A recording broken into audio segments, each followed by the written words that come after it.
Many of us grew up in homes of multiple children. In fact, the U.S. Census Bureau reported that as of March 2010, 7,122,000 homes had three or more children under the age of 18.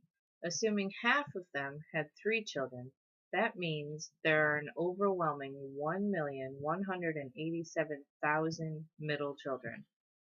Many of you may have heard your brother or sister complain that they never got any attention when you were children.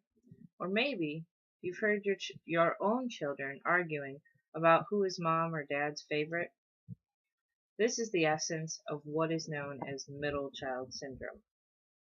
Basically, it's the feeling of being ignored or overlooked or forgotten that many children live with every day. If you are a middle child, you know exactly what I mean. I, however, am not. I'm the oldest in my family and have oftentimes listened to my younger sister complain of the feeling of rejection that she got growing up. Most of the time, parents don't even realize that there's anything wrong.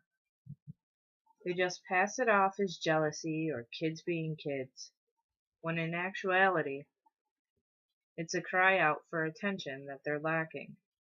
On the Jenny Jones show, a young girl cried explaining that she felt like part of the wallpaper, while Jake, who was on Oprah, fights with his brothers and sisters, saying he doesn't get as much attention as the other kids do.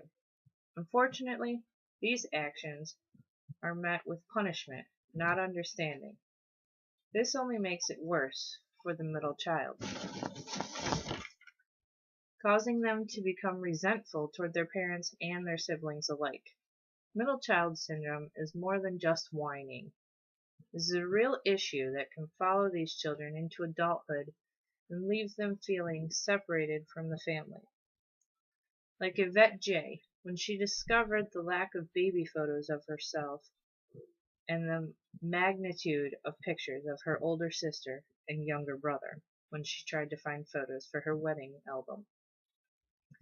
I could go on with examples and quotes from other people, but what made me believe was when my daughter Mia came to live with me.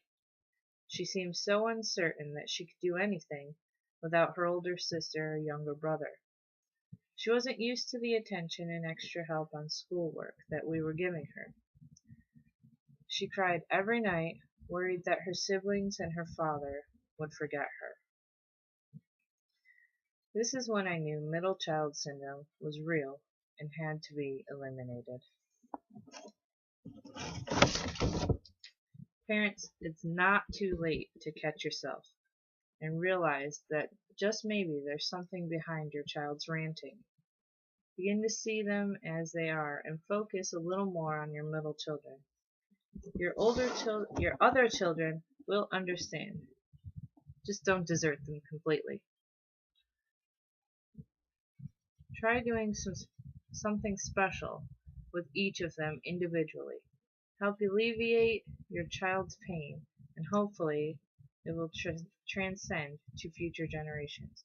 Controlling middle child syndrome is in our hands.